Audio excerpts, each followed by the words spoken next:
on 880 ESPN Radio.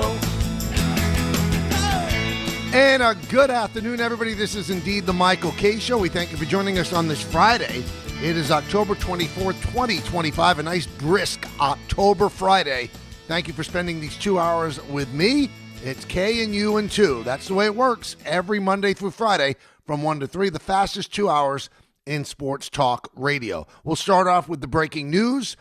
Jordan Raanan reporting on X that the Giants as an organization fined $200,000 for the blue tent mishap. Remember when Jackson Dart got hurt, was brought into the blue tent for a concussion evaluation? Well, the Giants really were the collateral damage because they employ Brian Daboll and Cam Scadaboo. So they, as an organization, got fined $200,000. Brian Daboll ended up getting fined $100,000, and Scadaboo got fined $15,000. Now, why did that happen? Well, Daboll, so desperate to get his quarterback back into the game, went and stuck his head into the blue tent. Not legal. Not allowed to happen. No one from the team, other than the team doctor, is supposed to be in that tent. Now, you can say all intentions were great. Now, with Scadaboo, I'd kind of give Scadaboo a little bit of a break. He and Dart are close. He's probably just checking on his friend. I don't think there's anything devious about it.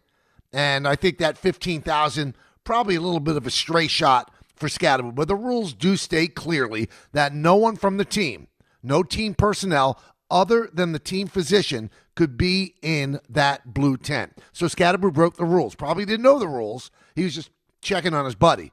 Now, Daboll, that's a little bit more concerning. He knows the rules, or at least he should. And he was so locked in to trying to win that game and getting Dart back on the field and making sure that they were doing this examination quickly. And he wants to know when he could put Dart back in the game. That's a no-no. It's a bad look. It's a bad optic. And it's an awful thing that Daboll did. And that's going to end up being held against him if he ends up losing his job at the end of the year. Listen, a coach has to control every aspect of the organization. They have to keep everything calm, cool, and collected. Everything runs through you. And for you to blatantly break a rule, and put your head into that tent, that's $100,000 of his personal money. And it also is a hit on his reputation. Again, coaches are supposed to be in charge. Coaches are not supposed to make mistakes like that. I understand the anxiousness. I understand wanting to win a game, get all of it. But you got to do it within the confines of the rules. It's a bad look. And on top of that, you could see him badgering the Giants team physician who was in the tent and came out to give Daboll an update on what was going on. And you can see he's badgering him. He wants to know, is he going to be ready? Am I going to be able to put him in there? I want to get Russell Wilson out of the game. It's a bad look for Daboll, who I'm a fan of. But there are things he has to tighten up. And I've said this before. You can be the greatest offensive or defensive coordinator in the world. The greatest. And you might not be ready, or you might not have the skill set to be the leader of everything. I'm not saying that Daboll is at that point, but Daboll has been the Giant coach now for a while. This is his fourth year. You do not make mistakes like that. So he gets slapped with a $100,000 fine. The Giants, a $200,000 fine. And you might say, well, why are the Giants getting fined? Because they employ the guy who did it.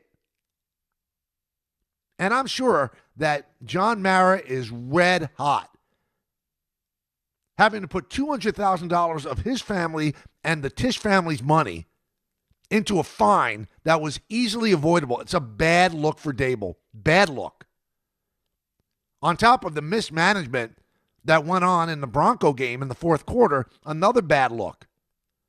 So my advice to Daboll, no matter what kind of relationship you have with Jackson Dart and how far Jackson Dart can actually excel and how much he can excel over time because of the association with Daboll, you got to win games. And you got to show that you're tightening things up. You just have to. Because things like this work against you when they decide whether or not they're going to bring you back. These are huge strikes against you. Hey, a lot of coaches mess up time management or bad play calls or bad defensive play calls. A lot of coaches do. The best coaches don't, but a lot of coaches do. Some coaches are smarter than others. There are 32 people at that job, and I'm sure that from 1 to 32, one's smarter than the other, than the other, than the other. Not everybody is equal. Not everybody has the same IQ. Not everybody has the same football acumen. But the one thing that you do have, the one thing that you should have, the one thing that you must have is discipline. And by going into that tent, that's a total lack of discipline. It's a bad look for Brian Daboll. It really is. And I want to defend the guy. I've said over and over and over again, fan. I'm a fan. There's something great about the guy. There's something nice about the guy. I think I get a good feeling. You know, the times that I've associated with him and communicated with him, he's a good dude. But good dudes don't necessarily keep their jobs. They've got to be able to do their jobs. And what he did by going into that tent, unacceptable. And the NFL said, unacceptable. So once again, if you just joined us, the Giants fined $200,000 for the mess. Dable fined $100,000. And poor Cam Scatterbo fined $15,000 for checking on his buddy. But again, broke a rule, so you don't get away with it for that. So that's how we start the show. The Giants are going to try to bounce back from their awful loss to the Broncos by playing the Eagles, trying to beat the Eagles twice in about 17 days. A quick turnaround from that big Thursday night beating that they put on the Eagles. Now, can they go into the link and do the same thing? We'll have to see. How did the Giants rebound from that awful loss? The Giants are 7.5-point underdogs to the Eagles.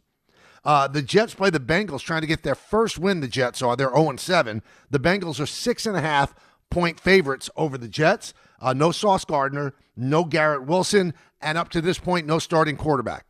Because Aaron Glenn doesn't want to give the Bengals more time to prepare for said quarterback.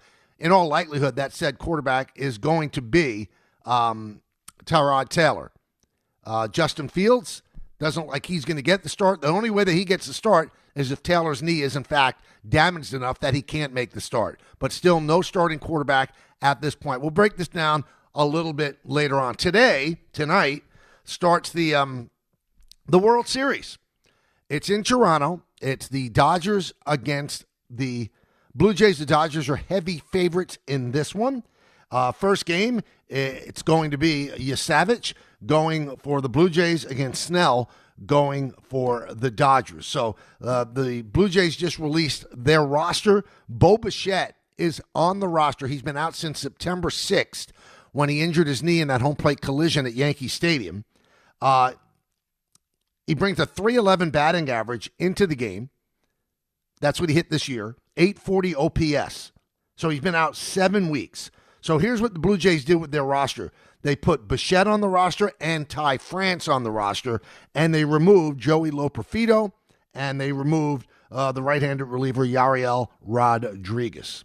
So here's some of the things that you look for in this series. The Dodgers are a strikeout staff, and they've gotten to this point, their second straight World Series, because of their starting pitching. Their bullpen is not good.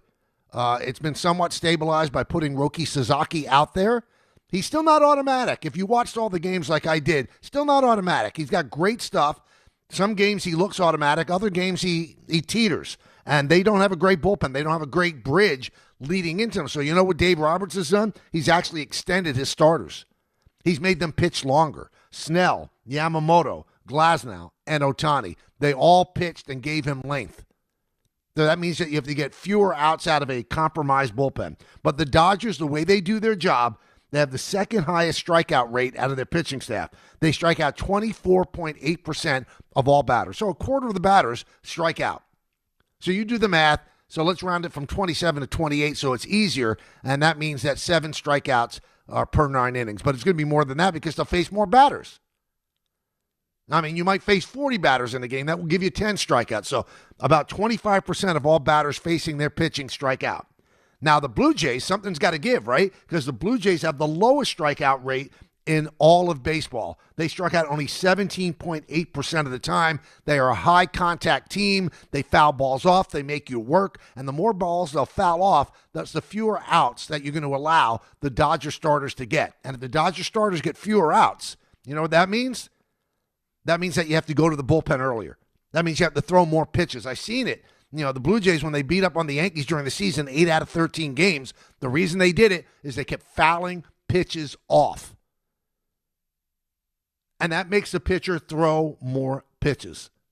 Now, the big story in this World Series is this.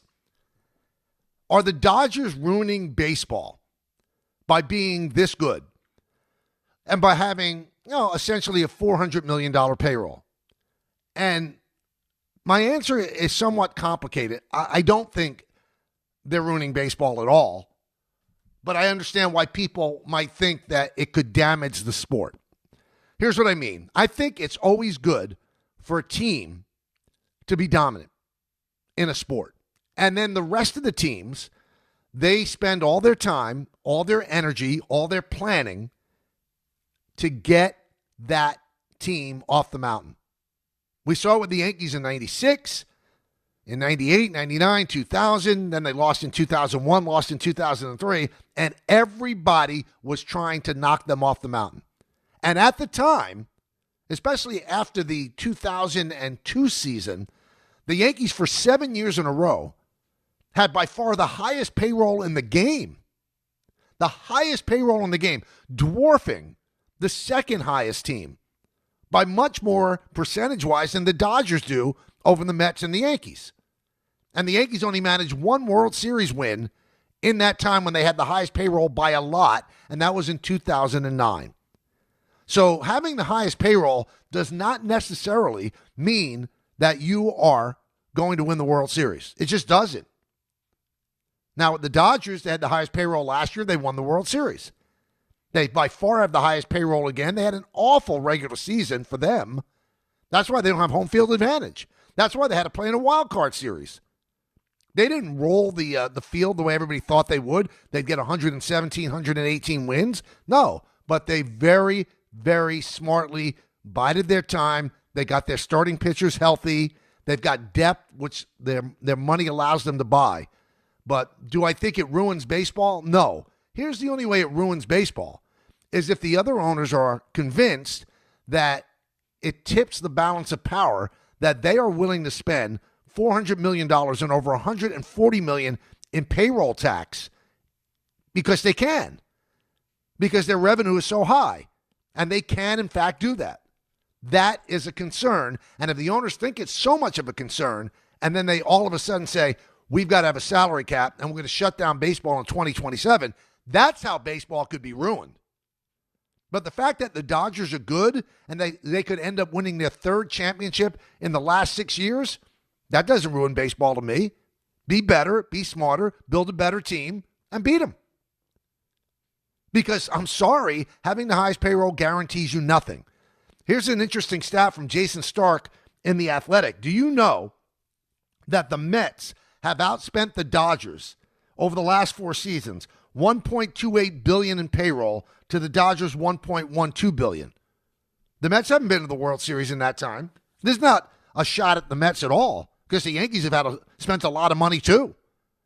And they got to the World Series last year. They lost in 5 games. But the Mets have spent more than anybody, and they haven't gotten to the World Series. The furthest they've gotten is Game 6 of the NLCS in 2024 against this Dodger team. Now, Jason Stark in that story in The Athletic also points out that great teams don't necessarily slay sports. The Chiefs are great. The Warriors obviously were great as well. And they won a lot of championships. And so did the Chiefs. And so did the Patriots. But the difference in those two sports is that everybody can spend about equally. So you don't feel as if you're overwhelmed by payroll. You're just overwhelmed by smartness. Like those other teams and other organizations are smarter than you. They're smarter than you are.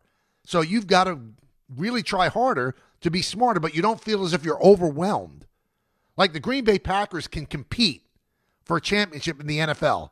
It's hard for smaller market teams to compete in baseball. They've got to be smarter than everybody else. Milwaukee is really smart. That's why they made it to the NLCS, where they got swept by a Dodger team. The Guardians organization is really smart. That's why they get by with a small payroll. You've just got to outsmart people in order to make up the money differential. But it is somewhat concerning that the Dodgers can absorb bad contracts because they laid out about $250 million during the offseason to improve their bullpen, and their bullpen stinks. But they can absorb it because they can continue to add. A smaller market team makes a bad decision on a free agent contract. You know what happens? It kills them, and it kills them for about a decade.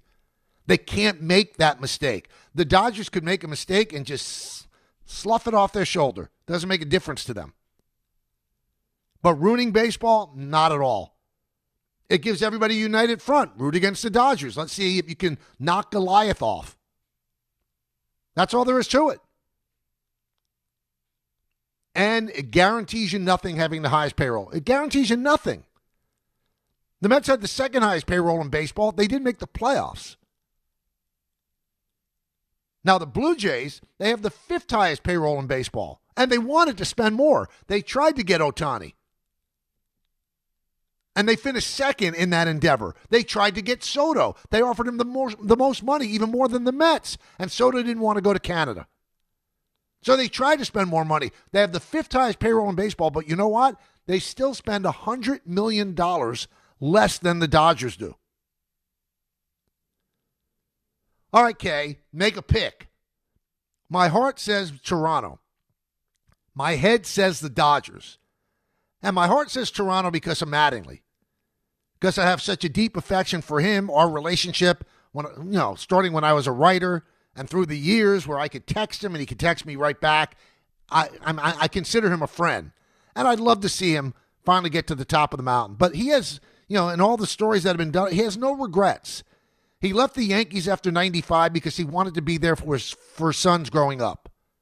And then he left the Dodgers as their manager right before they went off on their run because he wanted to be with his young son, with his second wife, Lewis. He wanted to be there for them, and they didn't want to be in L.A. So he went back to Indiana. So he doesn't have regrets. He's not a guy that you should feel sorry for, but you root for him because he's that good guy that everybody in the game likes. There have been two moments in my career covering the Yankees, 39 years now. Next year will be my 40th. So 5 as a writer and 34 as a broadcaster. There have been two seminal moments during that run where I noticed a team that was totally behind one player. There was no jealousy. There was no agenda. It was all about doing it for that guy. One of the times was when Judge hit 62 home runs. Everybody on that team wanted him to hit the 62 home runs. Every single person. They loved him. They were all behind him. There was no jealous faction as, I hope he doesn't get it. I don't like him. There's no one in that room that doesn't love Judge. And they all went for him. They wanted him to get it. They pulled for him. Everybody's rowing the oar in the same way. And the other time was in 95 with Mattingly. Everybody on a team wants to make a postseason. And the Yankees went off on that incredible run where they could hardly lose a game if they wanted to get that wild card spot. And everyone was pulling the rope in the same way for one guy, and that was Mattingly. One guy. I'd never seen anything like it before, and I'd never seen anything like it since except for Judge, where an entire team was rooting for one guy. There was no other agenda. And when they clinched that wild card, and Mattingly was finally going to go to the postseason, everybody was jumping on him. Everybody was happy for him. Everybody was celebrating for him. And going further, when the Yankees lost in the 5th game to Seattle and then they took that flight back home, I've never seen a team on a plane crying for one guy, going over and consoling Mattingly, and Mattingly in turn was consoling them, trying to make them feel, hey, it's not about me. We lost as a team. Let's all feel bad for ourselves, but let's not just feel bad for me. Because that's the type of guy he is. He's top of the line. He's all class. And that's why most of baseball is rooting for Don Mattingly. Now, is getting a World Series ring as a bench coach the same thing as getting a World Series ring as a player or manager? Of course not. But that's what's available to him right now. And there's a lot of rumors out there that if, in fact, they do win, and even if they don't win, this could be it for him. His youngest son is now 10 years old, and that's why he walked away from the Yankees in 95 when he could still play. He was 34 years old, and he walked away. And he walked away right before they went on that run of the championships. He could have been that guy rather than Tino Martinez. It's about family with him, and that's what he turns his teams into, family, where he is almost like the patriarch of the family. So, again, my head says Dodgers, my heart says Blue Jays, but part of my head also says the Blue Jays have what it takes to maybe derail the Dodgers because of their contact ratio, because they don't swing and miss that much, and that's the Dodgers' big deal, is getting you to swing and miss. So I'll shock you right now, and I'll say that the Blue Jays will win the World Series, and they'll do it in 6 games, and they'll celebrate at Rogers Center in Game 6. That's my feeling right now. Might I be wrong? Of course I could be wrong, and most people are picking the Dodgers, and I get it. I understand it. Why wouldn't they? Why wouldn't they? All right, let's go to the phones and take some phone calls. We do have Dan Shulman, the television voice of the Blue Jays, coming up in just a moment. Let's go to Ralph in Brooklyn. Start it off. Hey, Ralph.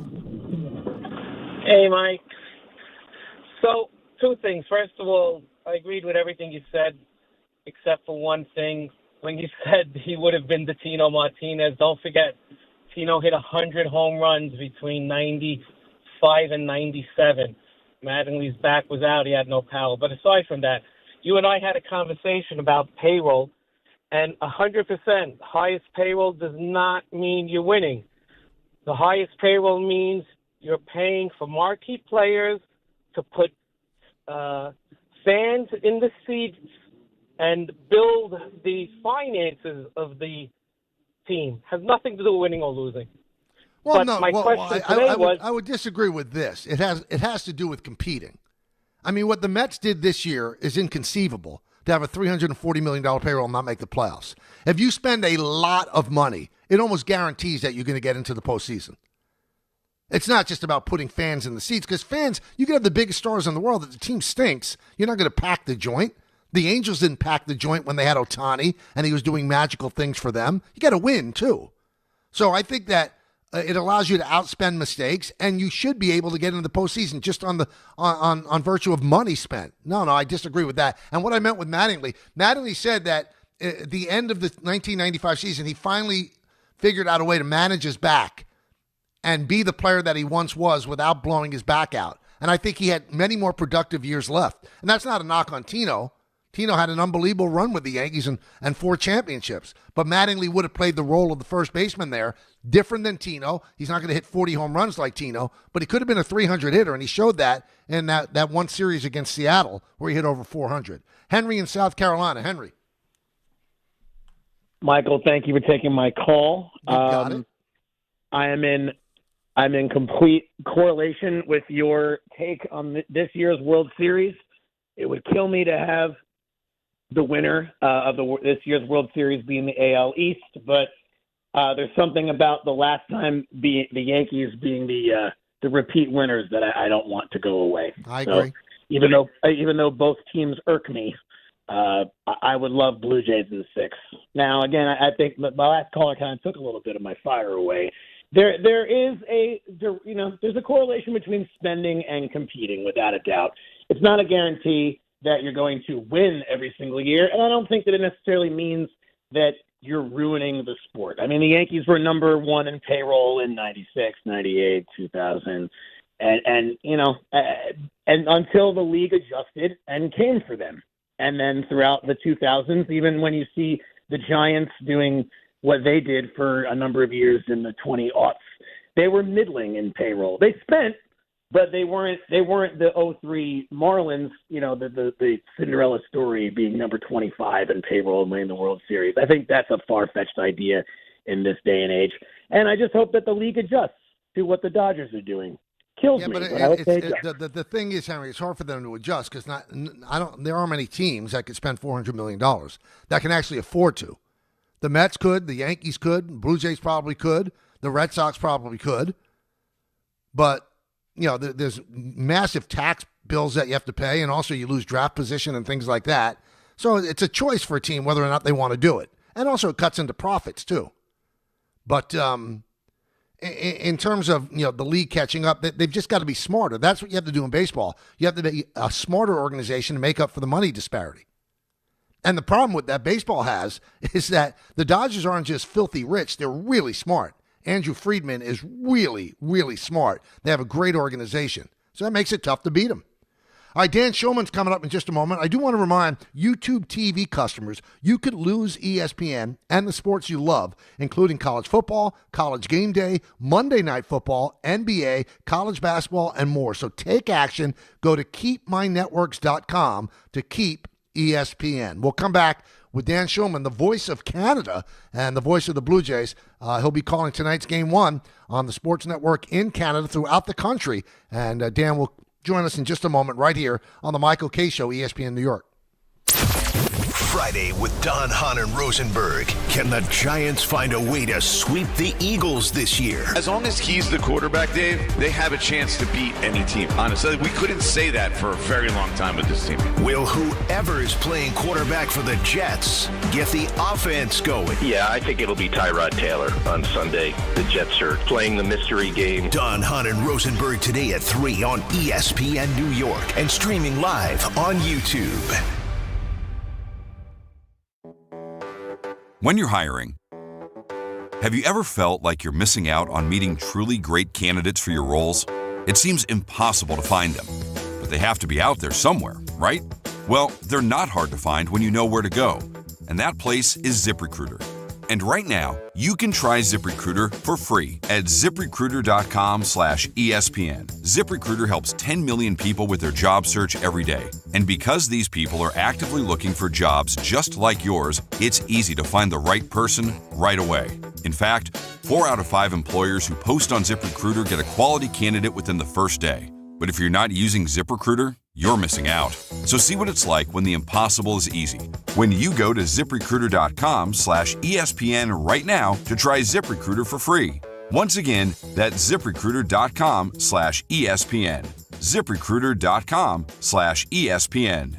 Never miss out on great candidates with ZipRecruiter. Shop new fall offers at Bay Ridge Mazda. Lease a 2025 Mazda CX-30S for as low as $199 per month or finance for 2.9% APR for 36 months. Or the 2025 Mazda CX-5S for as low as $229 per month or finance for 2.9% APR for 36 months. Plus, enjoy 1 year of complimentary Bay Ridge Plus benefits like ding and dent coverage, key replacement, windshield protection, and roadside assistance. Visit them in Brooklyn or online at BayRidgeMazda.com. Bay Ridge Mazda, where confidence comes standard. See dealer for details. To help those who want to be helped, but may not be able to afford it.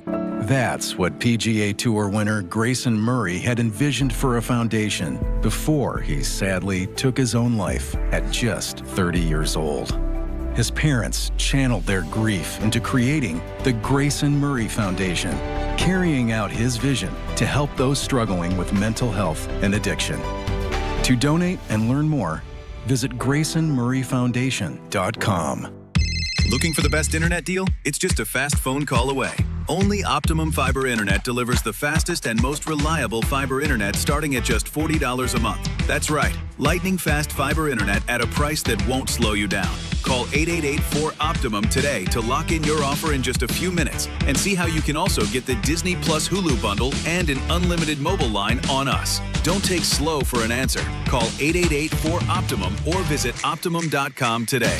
Terms apply. Long Island is brewing some spooky fun at Jake's 58 Casino Hotel. We're celebrating this October for our $50,000 Witchy Wednesdays drawing. Be here on Wednesday, October 1st, 15th, and 29th from 3 to 7 p.m. when 2 winners will be drawn every hour to pick a witch's hat and win up to $5,000 cash. Club members can conjure up to 5 times entry multipliers. Fly over to where Long Island wins at Jake's 58 Casino Hotel. If gambling is a problem for you or someone you care about, please call the 24-hour toll-free helpline at 1-877-8-HOPE-NY or text HOPE-NY. Just printed from the Erie Canal Press, the most coveted ticket, New York Lottery's $1 million raffle, hath arrived. 15 fortunate souls shall come into the fortune of a millionaire. Translation, the $1 million raffle is here, and 15 winners are going to become millionaires. The New York Lottery commemorates 200 years of the Erie Canal with your best odds of winning $1 million. Limited tickets available. Ask your local retailer today. Please play responsibly. Must be 18 plus. Gambling problem? Call 1-877-8-HOPE-NY or text HOPE-NY. 1 in every 6 men is likely to be diagnosed with prostate cancer in his lifetime. That's why New York Presbyterian wants to remind men over 50 to book a prostate cancer screening. A simple blood test is all it takes. It could save your life. Screenings are available across New York City and Westchester at locations near you. Schedule your annual prostate cancer screening today at nyp.org/cancer screening. Stay amazing. New York Presbyterian. Tire care shouldn't come with extra costs or surprise fees, and it should be simple, straightforward, and stress-free. So at Midas, they're rolling out the limited lifetime tire guarantee. Included with every tire purchase with paid installation, you'll pay nothing for flat repairs, nada for flat replacements, zilch for tire rotations every 5,000 miles, and zero for other preventative maintenance. So with this limited lifetime tire guarantee, you'll pay a whole lot of nothing compared to what the other guys charge for tire care. That's a limited lifetime tire guarantee only at Midas. Hey, fans! Welcome back to Fansville's Cheers and Tears. Oh. Okay, so like everybody deals with losing, right? To a rival on a last-second field goal. Whatever, it's fine. I'm totally fine. But I cope with losing with an ice-cold Dr. Pepper. Those 23 flavors are like so delicious. They totally wash away the pain of your college football team taking a big fat L. College football, it's a pepper thing. Welcome back to the show, everybody. Blue Jays and the Dodgers. Game 1 of the World Series tonight. You could see it on Fox. You could hear it on ESPN radio. And if you're in Canada, you could listen to Dan Schulman call all the action, as he is the play-by-play voice of the Blue Jays and the entire country, not just Toronto. And you remember Dan from Sunday Night Baseball, and he does, college hoops and stuff on ESPN. He is really one of the finest voices in all of sports. He really is. And I'm proud to call him a friend and have him come on the show as well. Dan, how you doing, my friend? Thank you, Michael. I appreciate all those kind words. I'm doing great. I would be lying if I said I was anything other than very excited. I mean, these kinds of opportunities don't come along very often. And as you said, we still get to do our own normal telecasts here in the playoffs because Fox is the U.S. partner of Major League Baseball, but we're kind of in this separate little bucket. So we're the only team that keeps doing their own broadcasts in October, and we feel very lucky to do so. All right, so for those that don't know here in the States, Dan, everybody in the entire country will be listening to you tonight, right? I'm not saying that everybody in the country is a baseball fan, but you're available to everyone in Canada. Correct. So the network we broadcast on is Sportsnet, and like there's Sportsnet Ontario and Pacific, and like there's 4 kind of regionals, but it's on every channel tonight. So yeah, every game we do on one level or another, on one cable tier or another, is a national game. And this team has a national following, being the only Major League team in Canada. So like when the Blue Jays play in Seattle in the regular season, there are more Blue Jay fans there than Mariner fans because they all come down from Vancouver and other Western places in Canada. Again, it's really unique, the following that this team has, and the ratings. This has nothing to do with me. It's just to do with the team, obviously. But like insane ratings in the playoffs because it's been 32 years since they made the World Series. So that whole run through the Division Series and the LCS has just been wildly exciting for Blue Jays fans. I know we've talked during the regular season. You said like a regular season game could get 1 million viewers. So best guess, what do you think the World Series is going to get? Well, I can tell you what Game 7 of the ALCS got. It got 6 million and peaked at 8.3 million. And this is a country which has roughly 10% of the population of the United States. I think it's, more like 11 or 12 or whatever, but not much. So, 6 million up here would be whatever, 55 million in the U.S. So if we got 6 for Game 7 peaking at 8.3, I mean, I don't know, 7, 8, 9, I'm not sure. You're making me nervous now talking about all these rating numbers, but I'm going to have to be at my best tonight. But it is exciting. I mean, and you'll understand this. I've heard from people like that I haven't seen since high school this week, like getting texts or emails or, this is crazy. Have a great time. And every time I go for a coffee or a bagel, people are talking about the Blue Jays. Everybody's wearing hats and from Victoria, BC to St. John's, Newfoundland, and everywhere in between. The vast majority of people in this country are Blue Jay fans. You know what I do find, and I wonder if you're going through it too, Dan, just people in their innocence, right? You said you receive a lot of texts. So when the Yankees are in the World Series, and even when they just get to the playoffs, you get texts, and can you get me a couple of tickets? Because they think you get free tickets, but you don't get free tickets. You getting those texts too? No. Not as many as I thought, but yes, I did get one that asked, like, can you get me tickets at face value? So, I mean, anybody can go get tickets on the secondary market. So, but I haven't gotten quite as much of that as you would think, and maybe that's just people, being respectful or whatever. But as you say, we don't get free tickets. So for playoff games, that is, at least in my universe, that's not a thing, and I imagine in your universe it's not a thing either when the Yankees are in there. But 99% of the stuff I've gotten has been, this is awesome, so excited you get to keep doing the games. As you know, my son is our radio announcer, so there's been a little bit of how so much fun for you as a dad to be able to share in this with Ben, and it's all been good stuff. There are people, if you're 35 or under, you have no memory of Joe Carter hitting a home run, winning the World Series back in 1993. So there's a whole generation and a half, if you will, where this is a new experience for them, and it's just great. There aren't many things in the world we live in these days that can bring people from, all kinds of different places and all kinds of different backgrounds together. But in this country, the Blue Jays, it might be the one thing that unites people more than anything else.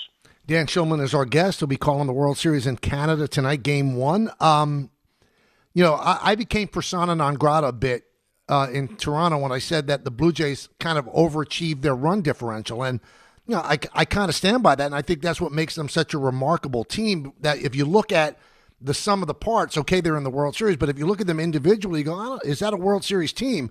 And obviously they are. How have they gotten here, Dan?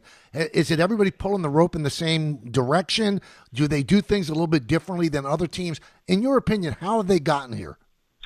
A few different ways. One, the whole is definitely greater than the sum of the parts. And I think I've thought of this team in the past. They've had more talented teams in the past when they had Marcus Semien, Teoscar Hernandez, Lourdes Gurriel Jr., et cetera, et cetera. But the pieces of the puzzle didn't fit together all that well. I think what they do right now is, whether it's righties or lefties, contact or power, enough base running, they really generate a lot of offense. You look at the individuals and you go, how does this work? But then, and obviously you broadcast a lot of Yankee Blue Jay games this year, so you saw it. Like, the bottom of the order did an unbelievable job. The complementary players were incredible for the Blue Jays this year, and they're not all hitting at the bottom of the order. Like, Nathan Lucas is the two-hitter for the Blue Jays against righties. But whether it was Addison Barger, Ernie Clement, Davis Schneider, on and on and on, those guys all had good years, so there were a ton of men on base for George Springer, Vladimir Guerrero Jr., and Bo Bichette. That's the first part.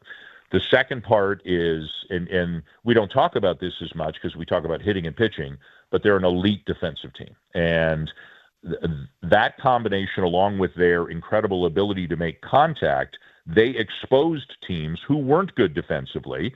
And, you saw some of that in the Yankee games too, right? Like, there were some games where the Yankees did not have good defensive games. So I think the Blue Jays are excellent defensively, and they can expose weaker defensive teams. And then I think there is, and you can't find this on Fangraphs or anything, but there is such a good chemistry and a belief in one another. Like, George Springer values Miles Straw, and Vladimir Guerrero Jr. values Tyler Heineman, and Kevin Gausman values Mason Fluharty, and every single player in that room feels appreciated and like they're an incredibly important part of this. And I think that gave a lot of the younger players who came up from the minors this year a lot of confidence to know that they were accepted and valued, and helped the staff get the best out of them.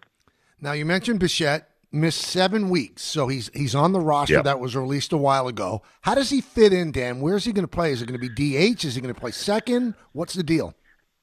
It's a great question. So we don't know until the lineup comes out, which is probably about 2.5 hours from now. He has taken ground balls at second base the last 3 days. And Andres Jimenez, who normally is the best defensive second baseman in baseball, has been a pretty darn good shortstop over the last 6-7 weeks. I don't think they're moving Jimenez off short. I think they're going to leave him there.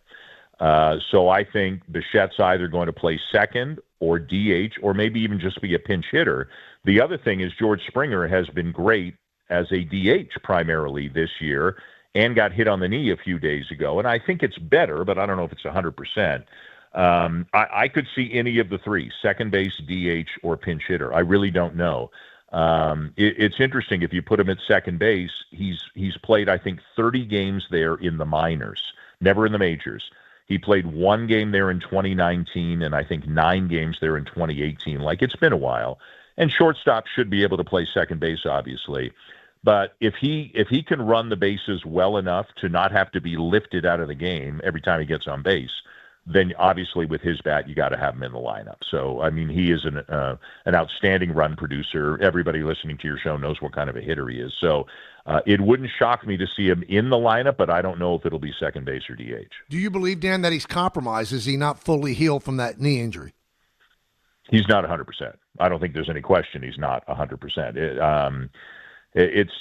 And again, I've never, I don't know how long it takes to come back from these things. We've watched him run the bases, and it's kind of felt like 80% speed, and right. We've seen him take ground balls. That's all we know. I don't think we know anything until you get him in a game, and he has not been in a game since September 6th at Yankee Stadium. So there's no question he is not 100%.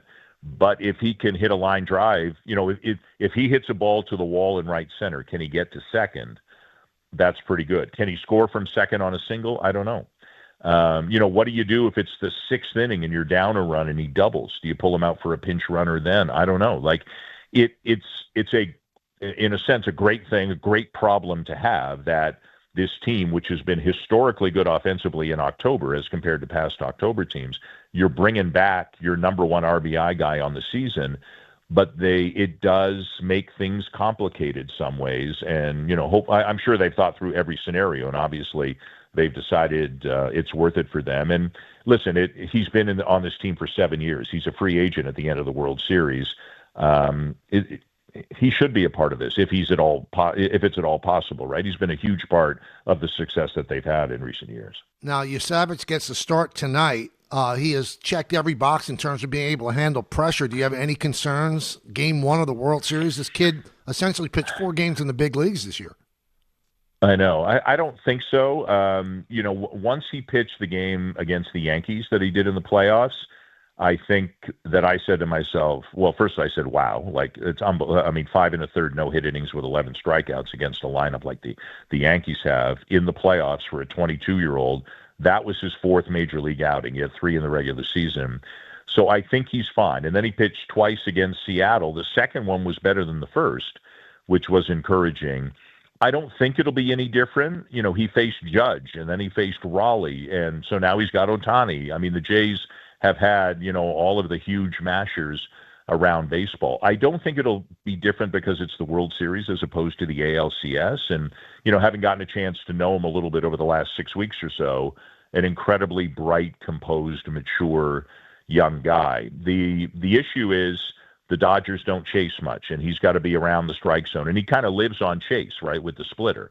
So he's got to get some of that. He's just got to be close enough to the strike zone that he can get some swings, because it's hard to square up that splitter. If he's wild and walking guys, it's a problem. But, I mean, talk about an unbelievable scenario. It's him. The first pitch of the World Series is going to be 22-year-old Trey Yusavich to Shohei Ohtani. I mean, there's no easing yourself in if you're Trey Yusavich. In August, Dan, I was really concerned for the Blue Jays with Jeff Hoffman. He was a home run waiting to happen, and then he finishes off the ALCS by striking out the side, leaving Cal Raleigh on deck. What turned for him? My guess is he kind of went through a dead arm period. He pitched a lot. The first 2 months of the season, the first 6-7 weeks maybe, the Blue Jays didn't score a lot of runs. It's kind of forgotten now. But they didn't really get going until late May, early June, and there were a ton of close games, and he had 3 2-inning outings in April, which is really unusual in 2025 for a closer. And I think maybe it just kind of all caught up to him a little bit. I've asked him repeatedly, or did during that time, are you healthy? And it was always, yeah, just my mechanics are a little off, ball's not coming out as well as it should, that sort of thing. The velocity has come back somewhat, not all the way. He was like 97 in April, and then kind of August, early September, we saw a lot of 93, 94. He's kind of 95, maybe 96 right now. So not only did he strike out the side in Game 7, he went 2 innings in Game 6 the night before in the Seattle series and looked great. So That's huge for them because they do have a lot of inconsistency in their bullpen. Guys who can be great, but the next day can get lit up or not find the strike zone. So Jeff Hoffman's incredibly important. And, a guy I think is going to be important is Chris Bassett. He's in the bullpen right now, and he looked great in Game 7. And whether it's a leverage role or 2-3 innings in the middle, I think he's going to be important too. All right, in closing, Ohtani, supposedly the Blue Jays finished second when he signed with the Dodgers. Is he enemy number one for Canadians in this series? Is he going to be booed loudly when he is introduced? I know it's a very polite country, but will they let him hear it? Right. I think they will. But I think this might sound silly, but I think it'll be almost playful. You know what I mean? It won't be mean-spirited booing. I think he will get booed. I mean, everybody knows he's a phenomenal talent and seems to be a great guy, right? Everybody loves Shohei Ohtani, and they should. He's an outstanding player, an outstanding ambassador for the game. But, yes, it does appear the Blue Jays finished second there. So I think they'll let him have it. One of the few things that gets the backs of Canadians up is being made to feel inferior or anything like that. Like, and you know what I'm saying. So, but listen, if I were Shohei Ohtani, I mean, it's the Dodgers, I mean, they offered him the same contract, and it's the Dodgers. So, I mean, he went there, and that's fine. I thought John Schneider had a great line about it yesterday, and this was totally playful. But Ohtani visited the complex, the spring training complex in Dunedin for his meeting in the winter. He didn't come to Toronto. And they gave him a Blue Jay cap and then a jacket for his dog, Decoy, a Blue Jay jacket. And Schneider yesterday playfully said, I mean, if he isn't going to play for us, the least he can do is return the gear. But and totally tongue-in-cheek. And Schneider's got a great attitude about it.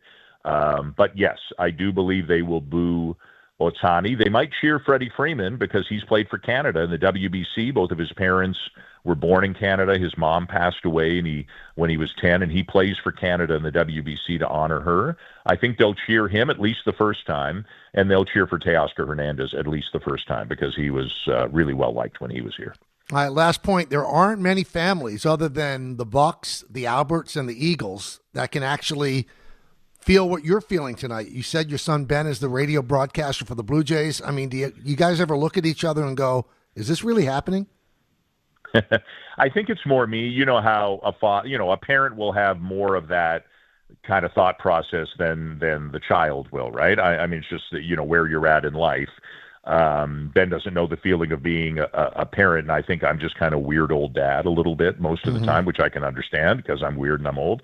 But I do think of it a lot.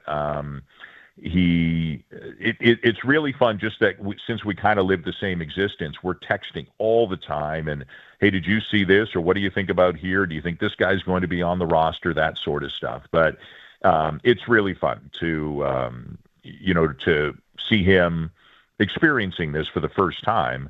I mean, he's lucky. This is his second year as the radio broadcaster, and they're in the World Series. Like some guys go decades without getting that. So, but we have paused just for a minute at the end of this was at Yankee Stadium at the end of the division series.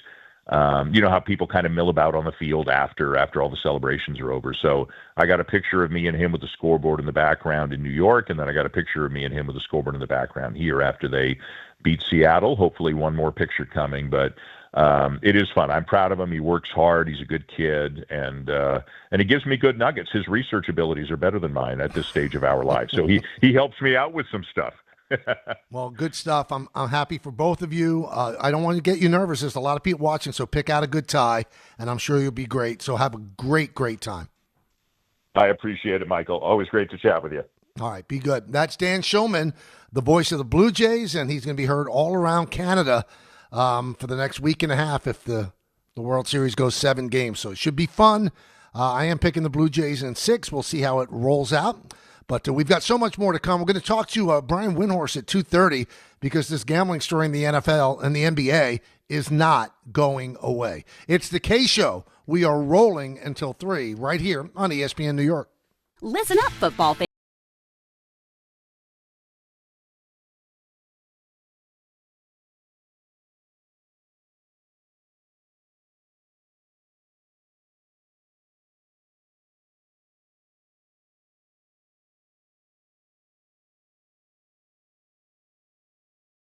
At Bet365. Gambling problem? Call 1-800-GAMBLER. 21 plus only. Must be physically located in New Jersey. T&Cs apply. In-app only. Is college even worth it these days? At Empire State University, it actually is. They are SUNY's leading online university. Flexible, affordable, and built for real life. With more than 120 degree programs, you can study what matters most to you. And students agree. They're ranked #1 in student satisfaction among SUNY schools. Whether you are finishing what you started or starting fresh, your goals are within reach. See for yourself. Visit SUNYEmpire.edu before the next term begins. Health surprises can change your life in an instant. You've seen it happen to others, but it doesn't have to be your story. At Princeton Longevity Center, we customize actionable and proactive health plans to maximize your lifespan and take control of your health. Our Cancer Check program combines cutting-edge technology with top medical expertise to keep you ahead of potential risks. With advanced full-body imaging, genetic testing, and multi-cancer detection blood tests, we look for even the earliest signs of problems. Results are analyzed by expert physicians who craft a personalized plan to safeguard your future. You're not just a patient, you're a partner in your health journey, backed by a team committed to helping you live longer, healthier, and more vibrantly. Our programs have saved hundreds of lives and empowered countless others to take control of their health. Be proactive with your health for the ultimate peace of mind. Call 888-8000-PLC or visit PrincetonLongevityCenter.com. If you've been injured in an accident that wasn't your fault, then you need a lawyer who knows New York's unique personal injury and workers' compensation laws. At the Parisman Firm, they have decades of experience handling all types of accident cases and a proven track record of delivering huge results. Their team has already recovered nearly $1 billion for injured New Yorkers. From construction to car accidents and slips and falls, they've got you covered. Call the Parisman Firm now at 718-WORKERS, where your case is their cause. Get the justice you deserve today. Dave Rothenberg here to tell you about my friends at Bathfitter. Now, they converted my kids' bathtub to a shower and did an incredible, really an unbelievable job. They offer all types of custom bath renovations, including their unique PermaFit solution for a watertight fit done in just one day. Durable and easy to clean with no demo or mess and lower cost than a standard replacement. And a lifetime guarantee. Right now, no money down, no payments, no interest until 2027. So start designing your bath today like we did at bathfitter.com. There's only one Bathfitter. Every aspect of your business will operate better and faster with artificial intelligence. AI is a race, and companies that act first will win. Thrive Managed AI is your advantage over all your competitors. Thrive partners with you on a smart, secure AI strategy for your business. Then they deploy and manage it for you. Be first and win the race with Thrive Managed AI. Start with a complimentary strategy consultation at thrivenextgen.com/ESPN. That's thrivenextgen.com/ESPN. Feeling stuck on your own 10-yard line in the career game? Maybe it's time to just go for IT. My Computer Career has the game plan to score a rewarding new IT career in months. Whether you're a rookie, a breakout career changer, or a military veteran ready to serve. Why spend years chasing a college degree when you can fast-track your future in IT starting now? Take your mark, get set, go for IT. Take the free career evaluation at mycomputercareer.edu today. Financial aid is available to those who qualify, including VA benefits. Every great team has its core players, but when the season gets tough, adding the right free agent can make all the difference. The same goes for business. At Robert Half, we found that 67% of companies surveyed plan to increase their use of contract talent to handle workload peaks and backlogged projects. With Robert Half's specialized recruiters experience, combined with our award-winning AI, you can quickly find the skilled candidates you want. At Robert Half, we know talent. Discover how we can help at roberthalf.com/talent. In the city that never sleeps and never stops talking sports, ESPN New York is always on. Now you can live and breathe everything New York sports wherever you are. On your radio dial, on the ESPN New York app, and streaming live on YouTube.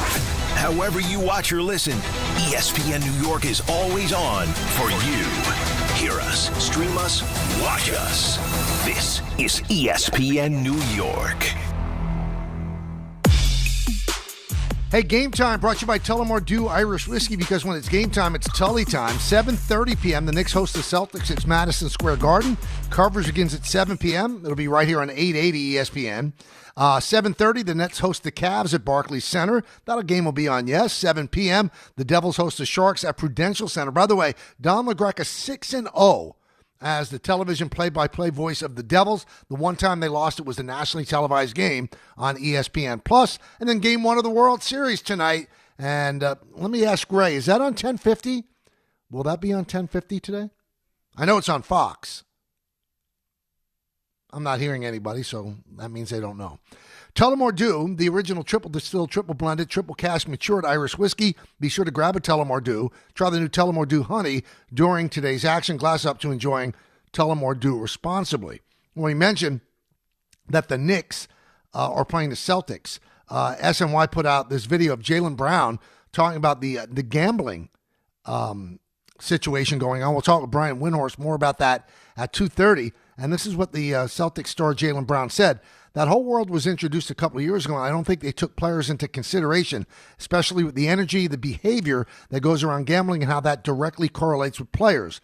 We don't benefit from any of the profits, but we've got to deal with a lot of the extra negativity and scrutiny behind all the gambling stuff. On top of that, it creates more integrity issues. Well, one thing I'd push back on Jaylen Brown, you do benefit from the profits, because with the salary cap, you get a percentage of the profits. So the more money the league makes from gambling, the more money that goes to the player. So that is not true. You do benefit from it. And, Don LaGreca once said it best. And he used to have this, for a lot of things that, didn't seem like they had really good answers to them. And he said, sometimes, just sometimes, you're just a bad guy. So if Terry Rozier did what he said what he's alleged to have done, he's a bad guy. I looked up his total earnings in the NBA, $160 million. And for him to do what he's alleged to have done, he's a bad guy. And you could say it's a sickness, whatever the case may be. You got to be a bad guy to leave a game after 9 minutes so you don't hit the over. So if he made $200,000 from giving that information out, you made $160 million playing in the NBA.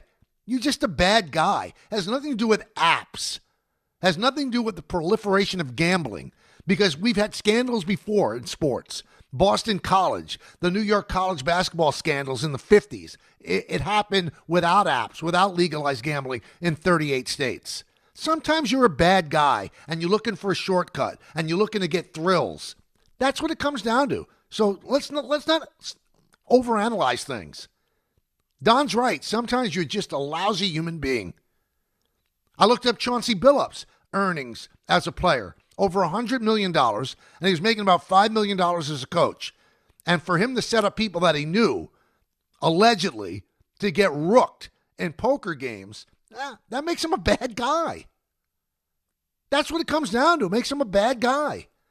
If you needed the money, you could say, okay, you're desperate, whatever the case may be. Even Jonte Porter, he had big gambling debt, shame on him, and didn't make that much money. I'm not certainly saying that what he did was right, but it's more understandable that he was desperate and did something stupid and got caught. Now I'll never play in the NBA again. But these other guys with total earnings over 160 and over 100 million, if you do stuff like that, you're a lousy human being.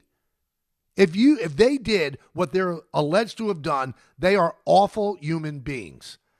New York soccer fans, the Audi 2025 MLS Cup playoffs are here. On Saturday, November 1st at New York City FC returns to Yankee Stadium for Game 2 of their best-of-3 series against Charlotte FC. Kickoff is set for 3:30 p.m. Now, for your chance to be there, enter now at ESPNNewYork.com or through the ESPN New York app. Just click the contest tab and submit your entry. Don't miss this opportunity to experience playoff soccer as the boys in blue begin their chase for the Cup. Tickets are available now at Ticketmaster.com/NYCFC. When we come back, you become part of the program. We'll take some phone calls. We're going to talk to Brian Windhorst at 2:30. At the end of the show, It'll be two-pack for sure, where we give you our two picks that we feel comfortable with in the NFL. So a lot to do in the final hour. Hey, shop new fall offers at Bay Ridge Mazda. Lease a 2025 Mazda CX-30S for as low as $199 per month, or finance for 2.9% APR for 36 months, or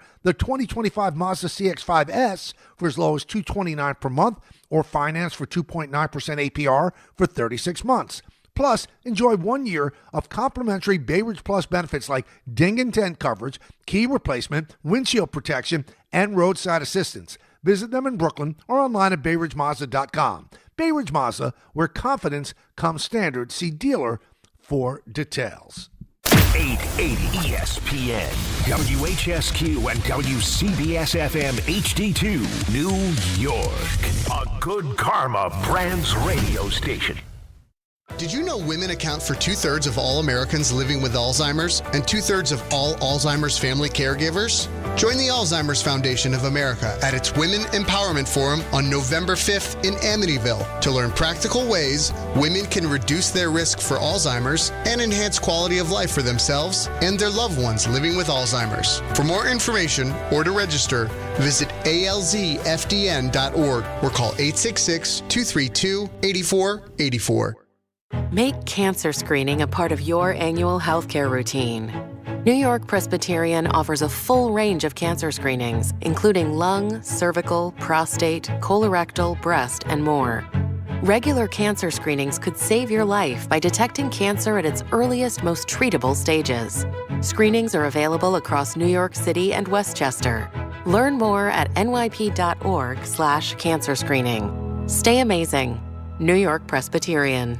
Long Island is brewing some spooky fun at Jake's 58 Casino Hotel. We're celebrating this October for our $50,000 Witchy Wednesdays drawing. Be here on Wednesday, October 1st, 15th, and 29th from 3 to 7 p.m. when 2 winners will be drawn every hour to pick a witch's hat and win up to $5,000 cash. Club members can conjure up to 5 times entry multipliers. Fly over to where Long Island wins at Jake's 58 Casino Hotel.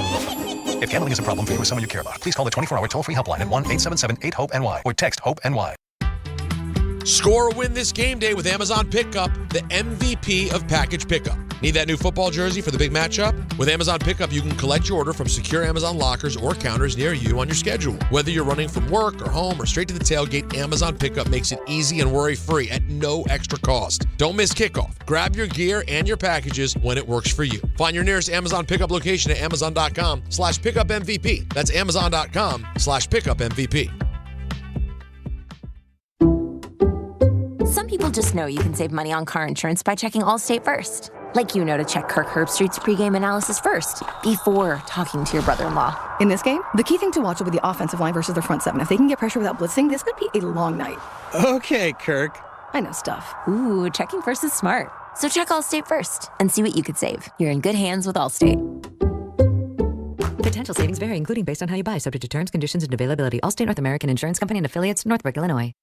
From kickoff to cash out, ESPN Bet has the tools you need to score more on game days. Bet smarter with stats at your fingertips. Get personalized parlays built just for you. And with your fantasy team synced right in the app, you can back your squad. Right now, new customers get $100 in bonus bets when you bet $10. Sign up with promo code USL to get started. Must be 21 plus. Gambling problem? Call 1-800-GAMBLER. Terms and conditions apply. See app for details. Offer not available in New York.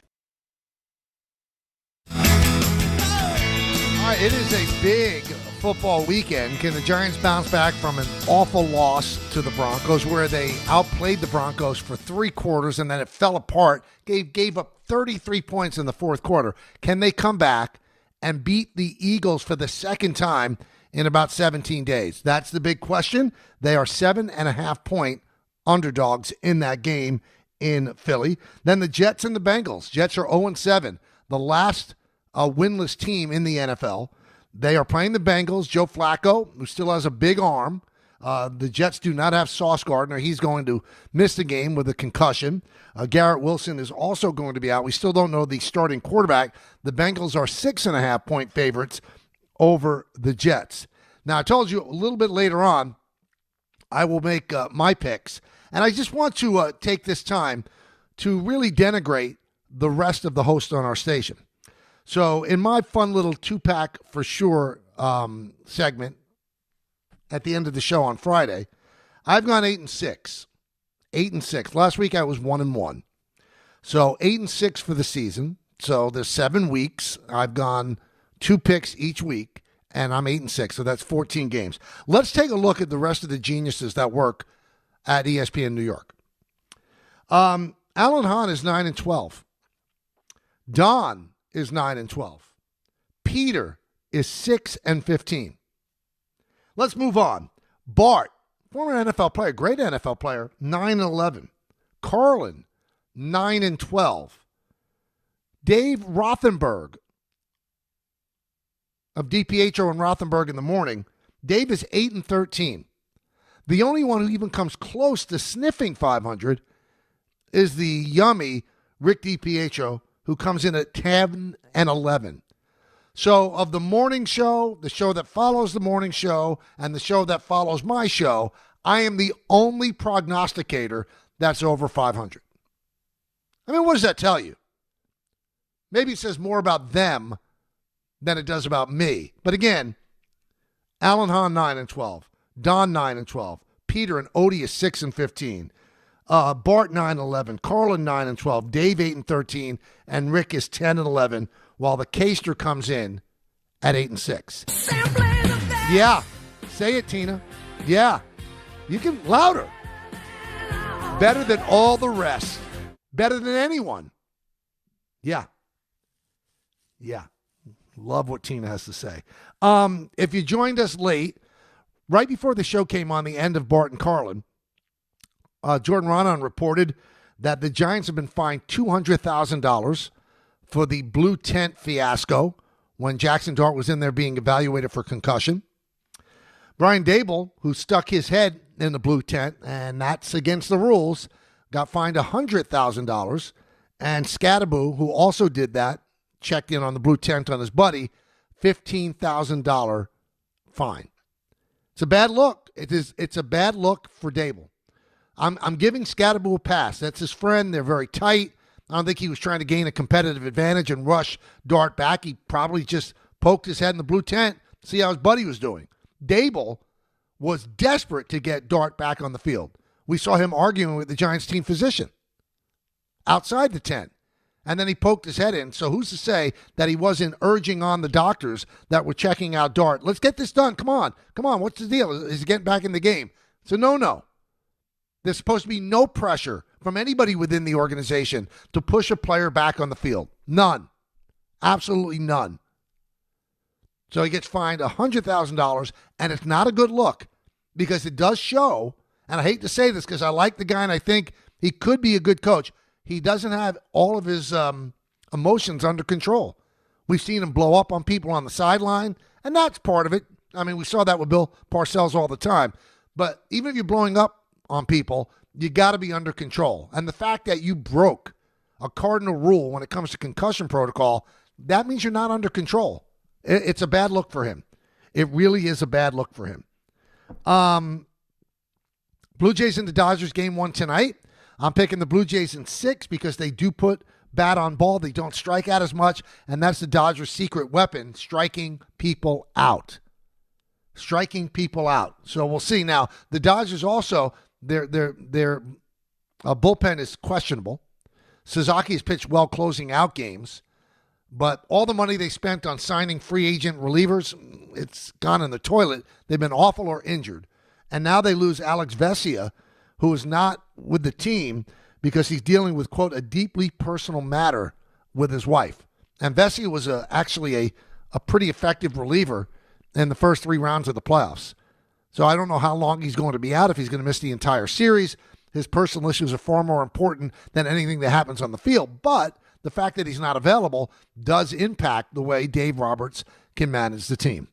1-800-919-3776. Bo Bichette, who'd been out since September 6th when he injured his knee against the Yankees, a home plate collision. He is on the active roster. You just heard Dan Shulman.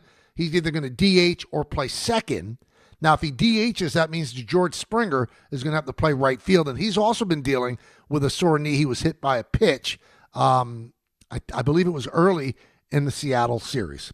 All right, let's talk with you now, 1-800-919-3776. And let's go to Dave in the car. Dave, what's next? Hey, what's up, Michael? Thanks for having me on. You got it. I love a statement that you always say, make it make sense. And, I know it's going to sound very conspiratorial, if you will, about a conspiratorial. But I'm looking at the NBA. First of all, the saddest thing about this whole gambling thing is that more arrests are going to come. And it made me think of the Ohtani situation and that there's absolutely nothing there. But that being said, anything's possible. But do you think in this investigation, Michael, I think some names of some very important, legendary players could possibly surface. But do you think that the law will bend their way, the NBA and certain things behind the scene may not expose everybody connected to this scenario? I think everybody should be exposed. And I just still find it hard to believe with all these investigating techniques that 30 million move between A and B and Ohtani knew nothing. Let me know your thoughts on that. Well, my thoughts on that, Dave, is the league, right? The league, which we're talking about the NBA, they cleared Rozier. They cleared him after a very quick investigation. The league doesn't need this out there. So they have ulterior motives. I'm not saying that they exercise those motives, but they certainly, there's a dog in the fight for them. They don't want the legitimacy of their outcomes to be questioned. So they cleared them. The FBI has no such allegiance to clear them. So they continued to investigate, took a couple of years, and they handed down some pretty big indictments yesterday. These guys were arrested, and there might be more to come. Now, as for Ohtani, at the time, I said I found it very, very unusual that so much money could change hands between Ohtani and Ipe, and Ohtani didn't know. And Major League Baseball quickly cleared him. And again, Major League Baseball has a dog in the fight. They don't want their cash cow to be stained by any kind of association with gambling. But the reason I do believe that he's in the clear is that the FBI investigated it. And the FBI said he was without knowledge of what was going on. Now, you can apply any kind of adjective you want to what you think Ohtani is. Clueless might be the one that I would say that he, somebody that's working with him could steal that much money from him. But it could also mean that he has so much money that if somebody steals $40 million, it probably doesn't even cause a ripple in the ocean for him. But if Major League Baseball cleared him and that was the last we heard, then you could still wonder. But the FBI cleared him. Federal authorities cleared him. So the NBA cleared Rozier, but the FBI didn't, and they continued to investigate, and then they arrested him yesterday. So I think that once the FBI gets involved, I don't think they have a dog in the fight. I don't think they have a dog in the fight here. And as long as they don't have a dog in the fight and they're right down the middle, I'm going to assume that what they put out there is the truth. Let's go to Rob in the car. Rob. Yeah, just, on the issue of the incentives of the investigating entities, the NBA doesn't have any ability to put pressure on people who are not part of the NBA. Right. So, and I don't know the details of either investigation, but if the NBA is investigating NBA players and they don't say anything, there's nothing really more there. But if the FBI is investigating people who are involved in using this information and is able to put pressure on some of them, they might be able to, they would have a better opportunity to discover the facts. Now, whether all of this actually happened or someone's, whether Rozier did these things that he's alleged to have done, that still has to be proven in a court of law. But there's probable cause. The FBI thinks there's probable cause that he did, and we'll see what happens in court. And I know exactly what you're saying, Rob. They can cause people to flip. The NBA can't. They can have certain pressure points that the NBA can't. They can also tap phones and things like that, and the NBA can't. But remember one thing. Every single league, MLB, NBA, NHL, and the NFL, they all have former FBI agents, retired FBI agents working who are very savvy and know exactly where to look and exactly what to try to find. So I don't put anything past them because they're so good at what they do. But they don't have the active status of an FBI agent where they could really put the screws and hit pressure points that maybe they can't. But they're not operating in the dark. It's not some intern working in the NBA office that's trying to investigate. It's a grizzled vet of federal crimes and investigating federal crimes, a whole room full of them that actually is the ones that are investigating this. Let's go to Steve in Chappaqua. Steve. Hey, Michael, thanks for taking the call. Number one, I have to preface everything by saying your show is amazing. You are so good. Yeah, your interviews, I love Lupica, the whole thing. Thanks, man. I want to comment on the Chauncey Billups gambling thing. Okay. I was listening to DiBiase and Rothenberg in the morning, and they were saying, "Oh my God, the mob, sports athletes gambling, affairs. They should make a movie of it." My answer is they already have. It's called The Sting. It was Paul Newman and Robert Redford's second and only film after Butch Cassidy, and it was exactly what happened. I mean, they had set up this big fake horse racing betting parlor, and everybody involved walking around, screen, radio, the whole thing, everything was fake. Everyone was in on it. It was just to nail this one pigeon who was Robert Shaw, the actor from Jaws. Mm-hmm. So just watch the movie and you'll find out what Chauncey Billups' thing was all about. Yeah, the thing, again, this is all alleged, Steve, so we have to say that. If Billups was in on the ruse, now, if Billups was just the guy, the face, as they call him, to bring in big money people into a big gambling poker game, you know, he's still going to get in trouble, but it's not distasteful. But if he was actually in on the fix and knew that these guys are being set up to lose money, what a disgrace he is. Again, he's alleged to have done this. And if he's proven guilty, what a bad dude. These are people that he had relationships with. And they just, again, some people he just brought in that wanted to play, high stakes poker with an NBA, Hall of Famer. And one guy lost $1.8 million in one sit down. And if Billups actually was aware of this and was part of the ruse, how do you look yourself in the mirror? Especially because you made $100 million in your playing career, and you're making, and then when this happened, he wasn't a coach yet. But as a coach, he's making $4.5 million a year. And you have to rip people off of $1.2 million when you made over 100 or $1.8 million. You made over $100 million. One quick aside. So I watch some of those poker shows, they have on ESPN late at night or whatever. I've never ever understood why players are allowed to wear sunglasses. Because that's part of the tell, reading people's eyes. So you're eliminating that. And then, allegedly, in the allegations, these people were wearing X-ray. They were wearing glasses that they could see things. The cards were being X-rayed from underneath. Why are poker? Maybe somebody can help me out that plays poker.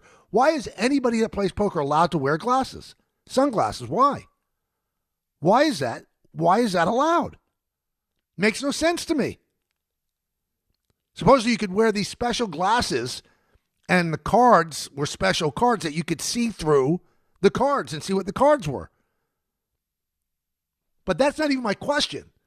The reason you can get away with this is that you're allowing poker players to wear sunglasses. Why? The eyes tell the story. Is the guy bluffing or not? So you're covering up one of the tells. I never understood why they're allowed to wear these big sunglasses. Let's go to Jack in Manhattan. Jack. Hello, Michael. No idea on the sunglasses. Can't help you there. Okay. But I called a few months ago to talk about a similar issue with sports betting. And what I said back then, I'm going to repeat now. So long as it is so easy and so accessible for people to make these bets, these things are going to keep happening. And look, I agree with you. These are bad people, and bad people will find ways to do bad things a lot of the time. But, I mean, if you read the indictment, as I'm sure you did, like they were using the co-conspirators who were betting on this inside information. They were using apps. They were not, going to the black market all of the time. They were using these apps because the ease with which people can place bets and the amount of money that is available to people to gain through these apps because it is so easy, it's just creating so much incentive for people to get involved in this. And again, it doesn't mean people should do it, and people are bad people if they do it. But the proliferation of this and the ease with which people can do this stuff, this is just going to keep happening. And I think it's time for us to think, and I was wondering what you think, should we not have some simple regulations on sports betting? Well, I mean, the amount of money that you can spend. Yeah, go ahead. How could you regulate it? If somebody has a credit card and they have a credit history that tells that they pay their credit card, what would be the regulation other than age? Age, the amount that you can bet, how often you can bet, simple things like that. The hours within which you can bet. They could say that you can't bet on things that are as finite as one pitch or, the flip of a coin. That's important. And that's what got the Cleveland pitchers in trouble as well. I think these small prop bets and these, ridiculous bets, is this going to be a strike or this going to, that leads to stuff like this, but it doesn't lead to people being bad people, like baseball players that make all that money deciding to make a little extra money. It doesn't lead to that. And the reason that Rozier got flagged is because the apps employ people that are looking at algorithms all the time and seeing, wow, why was there so much money put on the under for Rozier in this game? And then he left the game with 9 minutes because of a said injury.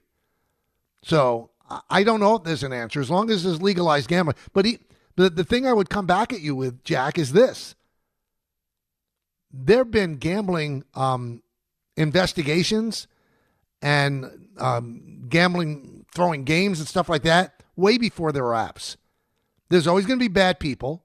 And if bad people can make money by fixing things in their favor, they're going to do it. It happened in college basketball in the 50s here in New York City, happened in Boston College. And I'm guaranteeing you, everybody, that's going to be uncovered, and it's going to happen a lot in college because those kids don't make the money that a Rozier who makes $160 million. And that didn't stop Rozier. So imagine if a kid who might be making $100,000 in NIL has a chance to make double his money if he misses a free throw at the end of the game to impact the over-under. It's going to happen in college a lot because those kids are susceptible to the kind of pressure that could be put on them if they get into any kind of trouble and they fall in with the wrong people. You watch. This is the tip of the iceberg. Forget about the pros. College, that's going to be the thing that's really, really going to be impacted. Hey, YouTube TV customers, you could lose ESPN and the sports you love, including college football, college game day, Monday Night Football, NBA, college basketball, and more. So take action.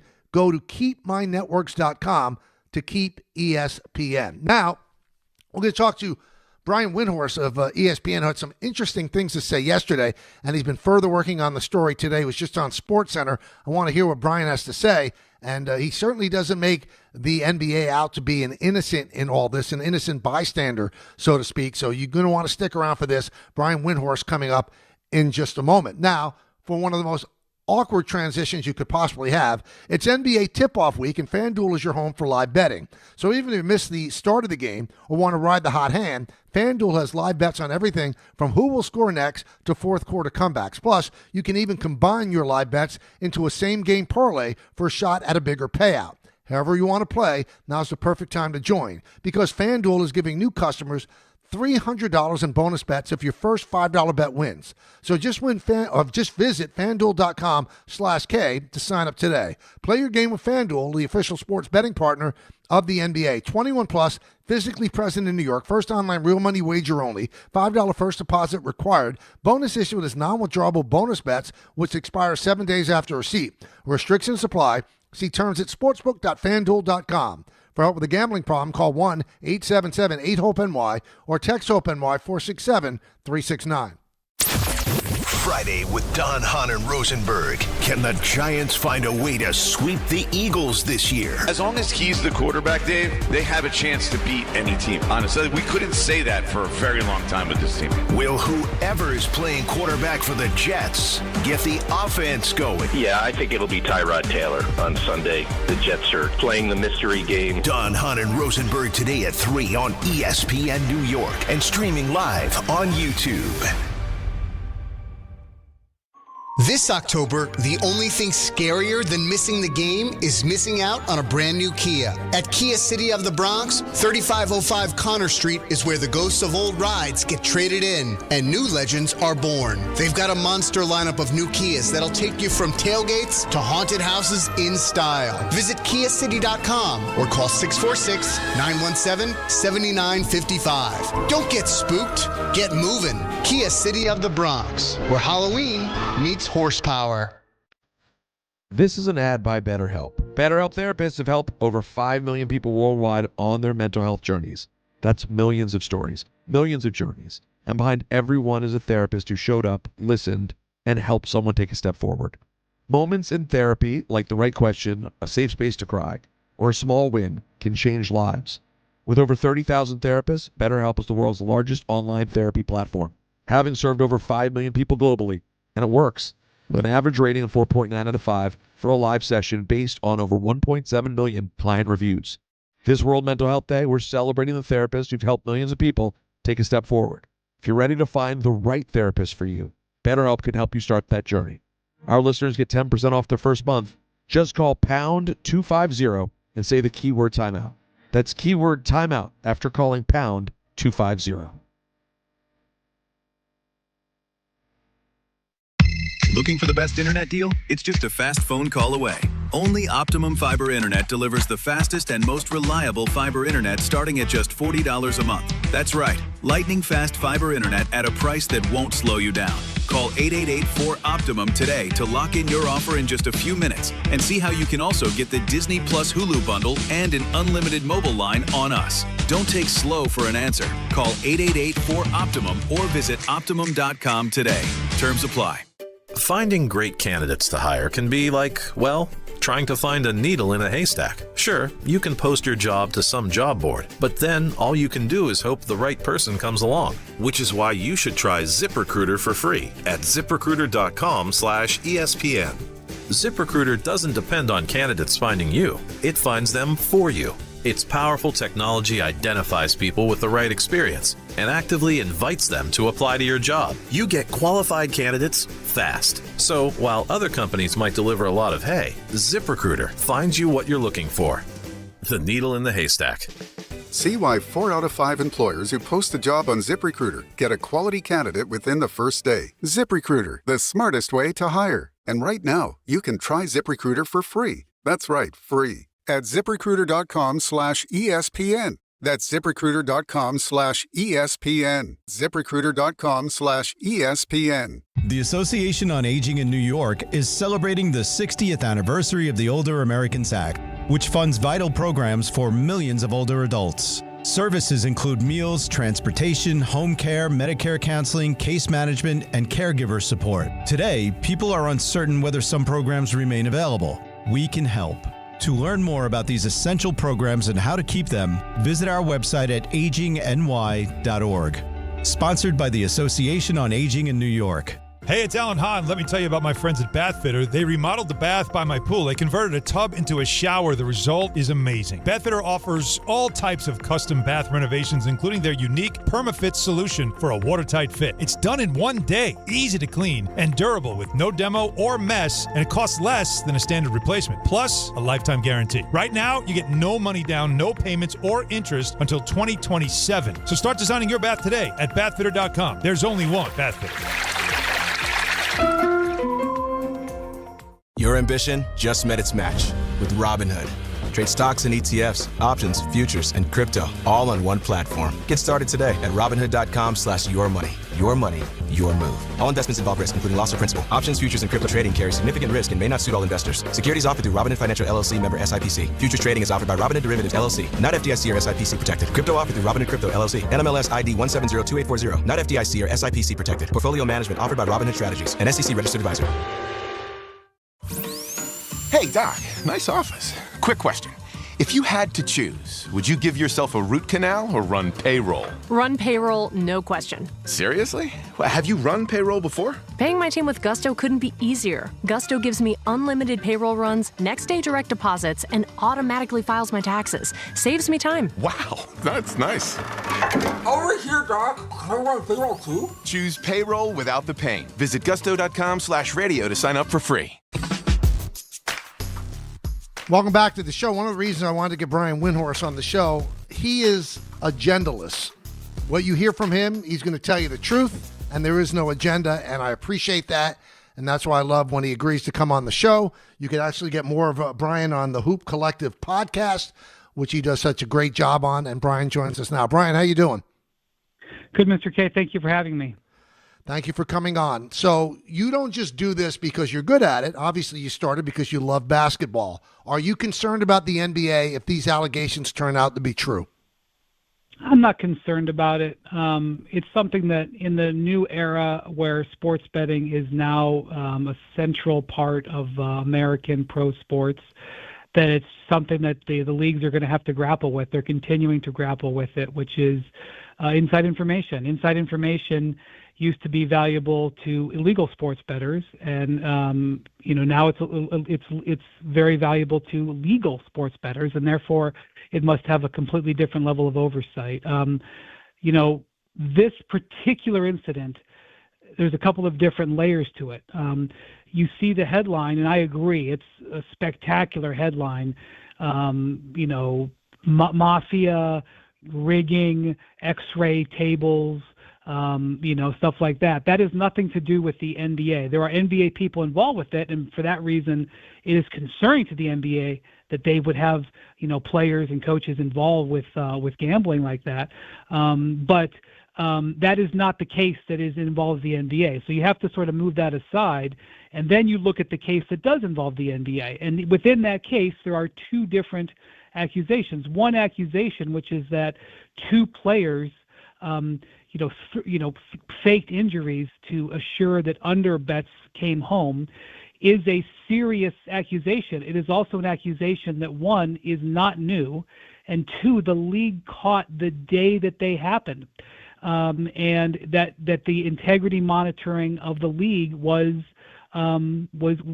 working. Now, it is certainly something that has to be addressed and is concerning that the league doesn't have the investigative power to move quickly on that, and that they didn't shut Rozier down like they did Jonte Porter, and that is something that is going to have to be addressed. But that section of the case is something that was public and known, and in some cases has been adjudicated. Jonte Porter pled guilty over a year ago. The other portion of it was the leaking of information as it comes to the availability of players, particularly star players, what appears to be LeBron James and Dame Lillard in this case. And within those two accusations, there's two different levels. Damon Jones was accused of selling the information to bettors. He was accused of receiving the money. In the case of Chauncey Billups, he was accused of leaking the information to people who bet, not selling the information. That is still something that is very concerning and is against a number of NBA policies and rules. But this is something that is concerning that the NBA has to deal with. It is not something that affects what happened inside the four lines of the court. So it's upsetting and has to be dealt with, but I don't think it's something that is a seminal day for the history of the sport or anything like that. But here's the problem is that, one player that you said they caught him, they flagged it right away, but he continued to play. And then you look at Major League Baseball with Clase and Ortiz, they also got flagged, but they were taken off the field immediately. Why didn't the NBA take him off the court immediately? Well, I'm not 100%. I don't know enough about the Clase situation to comment on that. In the case of the Rozier situation, he didn't play the rest of the season after that happened. The league said that was the Hornets' decision. I thought it was the league's decision. In the case of Jonte Porter, the league shut him down. In the case of Rozier, the Hornets shut him down. It was the end of the season. They were out of the playoffs. It's possible they were going to shut him down anyway. The reason that the league allowed him to play, by the league's explanation, Michael, this is what the league said to me and others, but to me, they just didn't have the investigative ability to prove the charges. They couldn't corroborate the charges. The federal government, which has wiretaps and can flip witnesses and can pull bank records, and has more investigative power, believes that they can prove it, and they indicted him. I agree. The NBA has egg on their face on this one, but their explanation is that they just don't have the investigative power to do it, which is what we're grappling with in this new era of widespread legalized gambling. That is not a satisfactory answer. I understand that, but it is a candid answer that the NBA is giving. Now, Charles Barkley yesterday inside the NBA on ESPN said that the league dropped the ball on this. Do you agree that they dropped the ball? Do they look bad because they don't have the investigative power? They do look bad that this later came back to bite them. But I will say that the league's integrity monitoring system did catch this and flag this immediately. And in a way, that system worked. I think what Adam Silver has talked about is about limiting prop betting, because I think Adam Silver knows that he's not going to get the investigative power that the federal government has. That's not going to all of a sudden happen tomorrow. But he thinks that the way to address this may be to address the betting itself. I'm not an expert on the betting industry. I don't know whether that's a feasible thing. But Michael, this is a reality that is now here. When gambling has become more proliferated and now can be done by a majority of Americans, there is going to be effects on the sports, and the sports are going to have to deal with this level of scandal at times. And they would never say this, they would never come out and say this, but when they agreed to get into partnership with the betting companies, they knew there would probably be some level of scandal. And what they have to do is, when those scandals happen, address them, learn from them, and try to make changes that nip them in the bud. This is something that is going to be a process over years, I believe.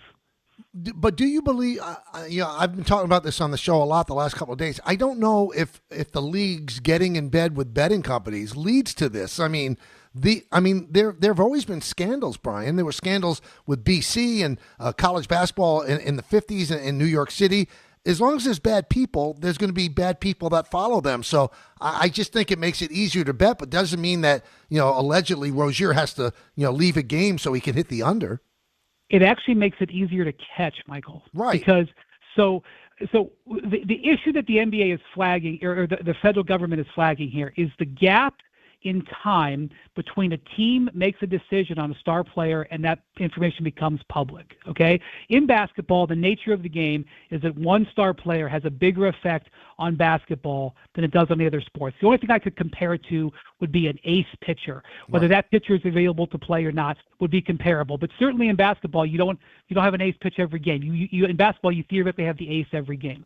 So what has happened for decades in the NBA is that there will be shoot around in the morning, it'll be the morning meeting, and there will be 40 or 50 people who will know whether that star player is playing. Now, it doesn't happen all the time. Sometimes a star player does have an injury where he's got to go warm up before the game and see how it feels. There are genuine game time decisions.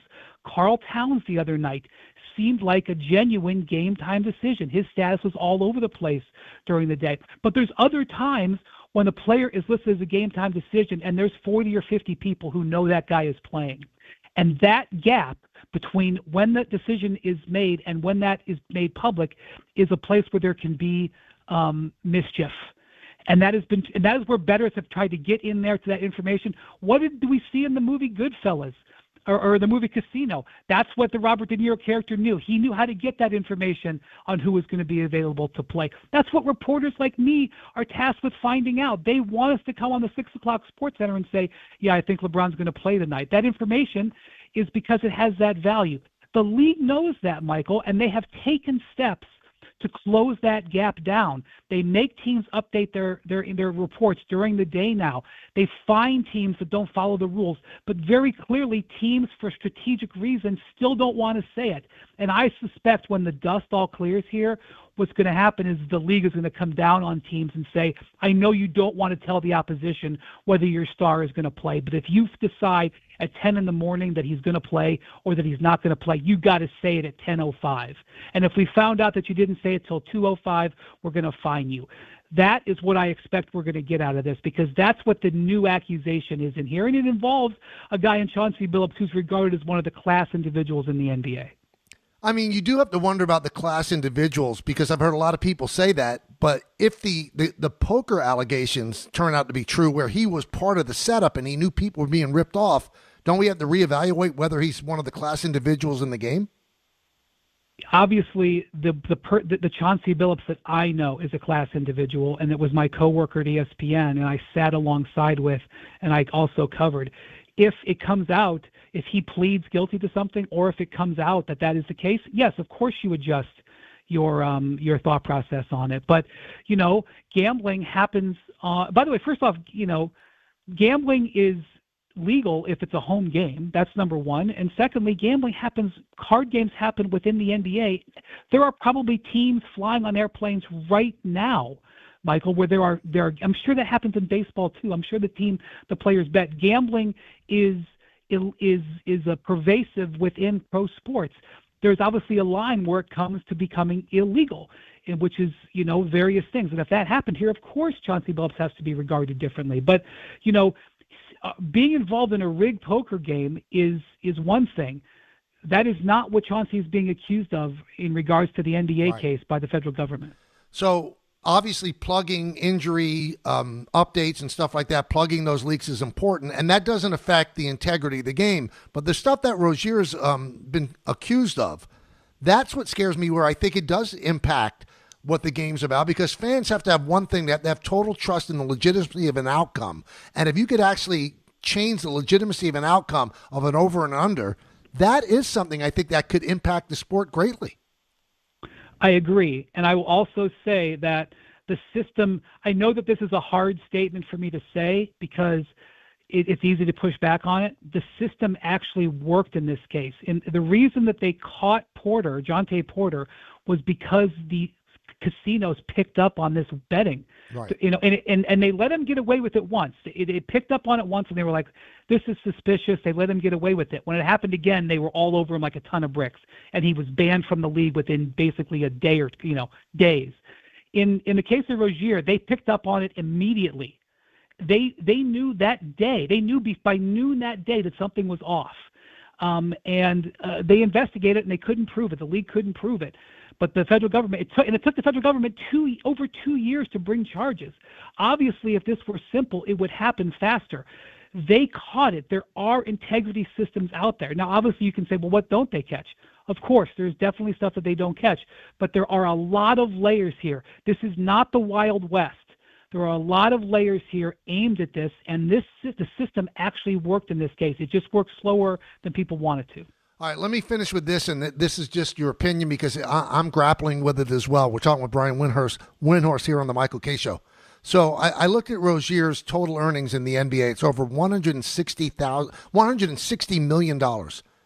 Brian, you know NBA players. Why would he get involved with chump change if, in fact, this is true? Why would somebody risk all that? Now, Jonte Porter didn't make a lot of money. He supposedly got into some trouble betting on other things, but I mean, if you look at what Rozier made, why would he even get involved in this? You're making a spectacular point. In fact, in the indictment, it says, I don't know if it's true, but it says that after the payout was made, that the person who got the money drove from Philadelphia, where they cashed the money or whatever, drove down to Charlotte, and that Rozier was, according to the indictment, was counting the money. At that time, Terry Rozier was earning $250,000 a game. This year he's earning even more than that. He's earning $26 million this year. It doesn't make sense to me. And I agree, and I think that's one of the things is that, and this is what Chauncey Billups' lawyer basically said in his statement, is that this was not worth the risk to risk Chauncey Billups' reputation and career where he's earning millions of dollars. It's a compelling thing. I have always thought, I will just say this, Michael, you can go back and find interviews where I talked about the concern that I had with the space and time between when a team makes a decision on a player and when it becomes public. I have criticized the transparency of the NBA's injury reporting system. Now I'm going to say this, as somebody who works in basketball and has covered basketball at many different levels, my concern about betting in basketball is not with pro players. My concern is betting with college players. Because before I covered the NBA, I covered mid-major basketball. And there was a whole bunch of players in mid-major basketball that had nothing to lose. In the NBA, there are tons of players that have a lot to lose. And Terry Rozier has a lot to lose. And that's why this doesn't make sense. I agree with you. It doesn't make sense. That is where I am worried about this. And speaking of opaque injuries, college basketball injuries are laughable. Mm-hmm. The injury reporting, there's no standard because there's no body that holds them to it. So if you're going to worry about something and worry about stuff, I worry way more about college going forward. Not that the NBA doesn't have its own thing they got to worry about. They're obviously got their hands full right now. That's what I worry about as somebody who knows the game. Great stuff, Brian. I appreciate you coming on. Have a wonderful weekend. You too. Take care. All right, so we'll come back. I will give you my 2 NFL suggestions. I have no inside information. I don't have any injury reports or anything like that. My suggestions, my 2-pack for sure, coming up in just a moment. So stay tuned. The K Show rolls on till 3 right here on ESPN New York. 1-877 Cards for Kids. KARS Cards for Kids. 1-877 Cards for Kids. Donate your card today. 1-877 Cars for Kids. KARS Cars for Kids. 1-877 Cars for Kids.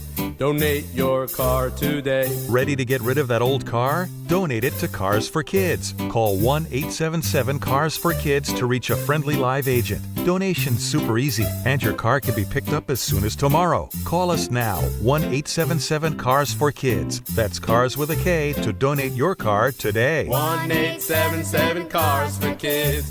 Donate your car today. Did you know you can donate real estate too? Go to carsforkids.org. That's carsforkids.org.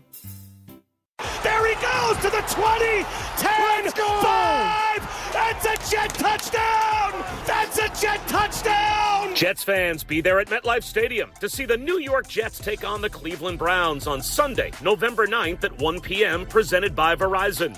Don't miss your chance to experience the excitement of game day at MetLife Stadium and cheer on your Jets. Lock in your seats at nyjets.com/tickets and get ready to clear the runway. Listen up, New York. It's football season, and you should be out there enjoying every play, every tailgate, every moment. But if you're dealing with neck pain, back pain, joint pain, or sciatica, even getting off the couch can feel like a challenge.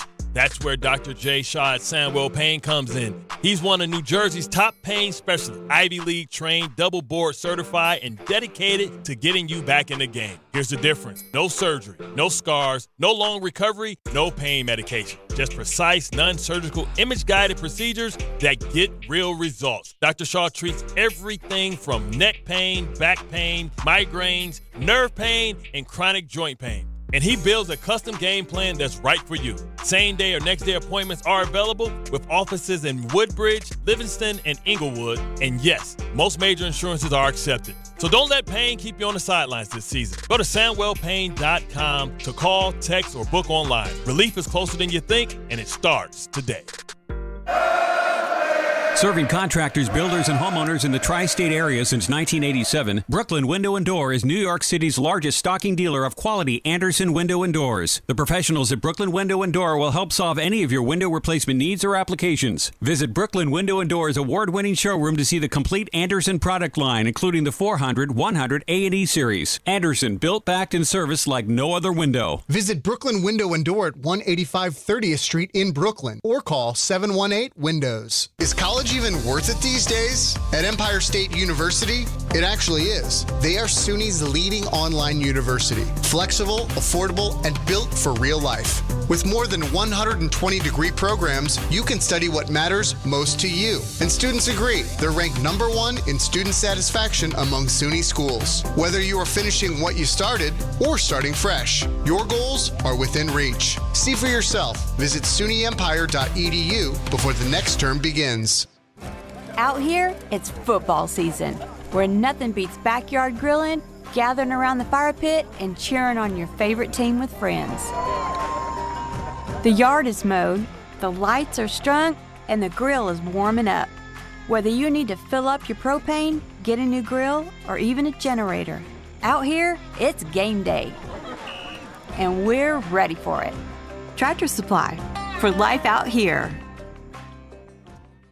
Rich Eisen here for Sonos, the speakers that bring every game to life in my own house. With studio quality sound, Sonos makes you feel like you're right there in the stadium. Whether you're cheering on your team, binging your favorite show, or listening to the hottest songs, Sonos fills every room with incredible sound. Setup is easy. Just plug in, open the Sonos app, and you're ready to go. Want stadium quality sound at home just like me? Because I love Sonos. You will too. Explore soundbars, speakers, and more at Sonos.com. Sonos. They look as good as they sound. From the regular season to the Super Bowl, ESPN New York is your destination for football. We've got crazy fans. If the Giants somehow beat the Cowboys, I'm going to take a dump on your head. You can feel good because you're a damn football team. Expert analysis. Marcus Spears joins us now. ESPN NFL analyst Damian Woody. Mel Kiper Jr. The Hall of Famer Steve Young. He's kind of our resident general manager, Louis Riddick. We got Mike Tannenbaum right now. And all your fantasy and wagering needs. This is ESPN New York. We are football.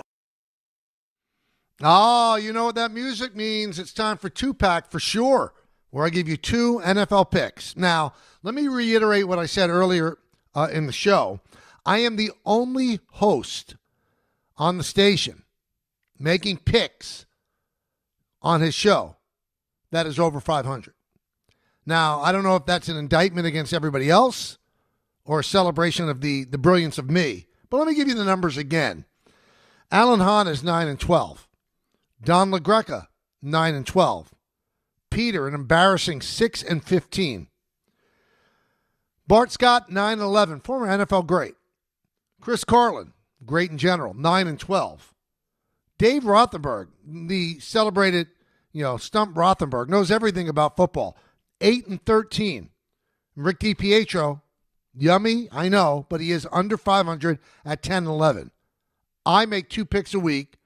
I'm 8-6. So, here are my two picks, or two-pack for sure. The Bills are 7-point favorites over Carolina. Now, the Bills are coming off two losses and then a bye. Carolina will either start Andy Dalton or an injured Bryce Young who has ankle problems. Carolina's played well at home, and this game is in Carolina. But there's one thing that worries me a bit about this pick. Carolina is a good rushing team. And the Bills are a bad rushing defense, 31st. But I believe that Josh Allen is going to be loaded for bear, coming off the bye, coming off those two losses. They got to straighten things out, right? Because the Patriots have moved ahead of them in the division. So I think the Bills are going to put a hurting on Carolina. So I'm giving the 7 points, taking the Bills on the road against the Panthers. That's my one-pack. Here's the two-pack. The Saints are 4-point underdogs at home against the Buccaneers. Now, I know that Baker Mayfield's knee is banged up, and it showed in the loss to the Lions. The Saints ain't the Lions. The Saints, they should have never beaten the Giants, but they did. They're not beating the Bucs. They have a lot of injuries, the Saints, and they have a bye week next week. So they're going to be looking ahead to that time off to just getting away. And I know the game is at the Superdome, but give me the Bucs. 4 points, that doesn't seem like much to me. I'll give the 4 points. I think the Bucs beat up on the Saints maybe by 2 touchdowns. So I've got the Bucs giving 4 to the Saints in New Orleans, and I've got the Bills giving 7 to Carolina, and that is, in fact, in Carolina. Those are my two picks. Now, let me give you the New York picks. This is not toward my record. I think the Giants are going to keep it close. I think the Giants will rebound from that awful loss. I think the Eagles, it's still not quite right with them. And I think the Giants will come close. They might even beat the Eagles again. So I'll take the Giants, and I'll take the 7.5. That'll be at the Link against the Eagles. And for the Jets, I think the Bengals beat them up. I really do. The Bengals have great wide receivers. The Jets don't have Sauce Gardner. Joe Flacco can still throw with anybody. Looks like he's having fun. He's re-energized the Bengals, made them dream that they can hold things together until Joe Burrow can come back at the end of the season. That being said, I think the Bengals beat the Jets, and when we talk again on Monday, we're going to have the Jets at 0-8, and we'll talk about the things they did wrong again.